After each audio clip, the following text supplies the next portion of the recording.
L'apôtre Paul était un homme qui avait vu beaucoup de miracles. Il avait eu des visions, vu des signes, et avait même été ravi au 3e ciel. Mais son ardent désir était que je puisse le connaître lui et sa puissance de résurrection. Et non, Seigneur, fais-moi voir plus de miracles, ou même donne-moi une autre occasion de visiter le 3e ciel. C'était un homme de Dieu qui voulait avant toute autre chose connaître Christ. Dans Matthieu 26, 2, 6, 7, nous voyons une scène d'adoration semblable, bien que différente dans sa signification. Vous savez que la Pâque a lieu dans 2 jours et que le Fils de l'homme sera livré pour être crucifié.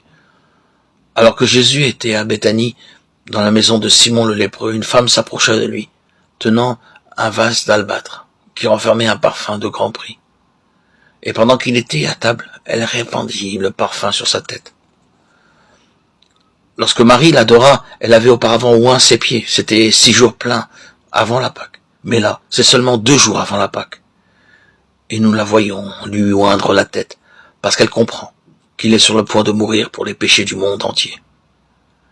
Puis vous trouvez la femme allant très tôt le matin au sépulcre pour oindre le corps du Seigneur Jésus-Christ.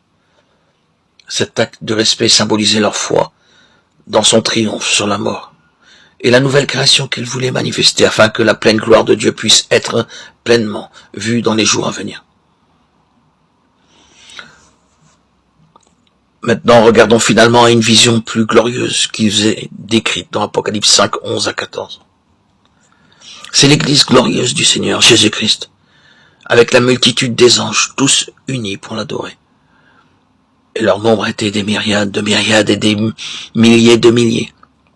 Ils disaient d'une voix forte, l'agneau qui a été immolé est digne de recevoir la puissance, la richesse, la sagesse, la force, l'honneur, la gloire et la louange. Apocalypse 5, 11, 12.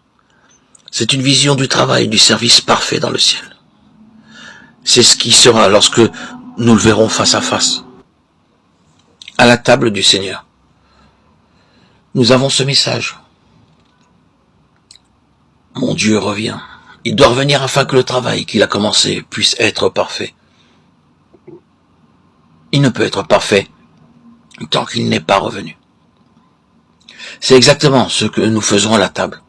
Nous déclarons par la foi que nous attendons ce jour. Nous croyons que ce sera un jour merveilleux lorsque nous serons semblables à lui et que nous régnerons avec lui. Dans son corps brisé, dans son sang versé, je vois ce qui a été fait pour me rendre semblable à lui. En moi-même, je ne vois rien que de l'iniquité, mais en lui, je vois la perfection. Dans Ephésiens 3,18, j'aimerais que vous remarquiez l'importance qu'il y a d'être ensemble. Son amour et son plan ne pourront jamais être compris par nous-mêmes. Nous avons besoin du secours de tous les saints.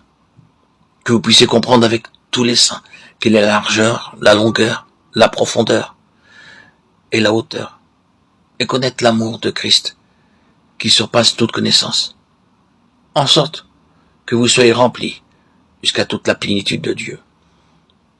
Il y a là un grand mystère. Vous découvrirez que l'amour vient dans une grande mesure, une pleine mesure, lorsque nous sommes amenés ensemble à ressembler à une famille. Dans cette famille, il n'y a pas de barrière entre les juifs et les non-juifs. Nous sommes tous libres. Venant de beaucoup de familles, de toutes les nationalités, nous sommes tous un, participant tous au même Seigneur. Alors, adorons-le. Amen.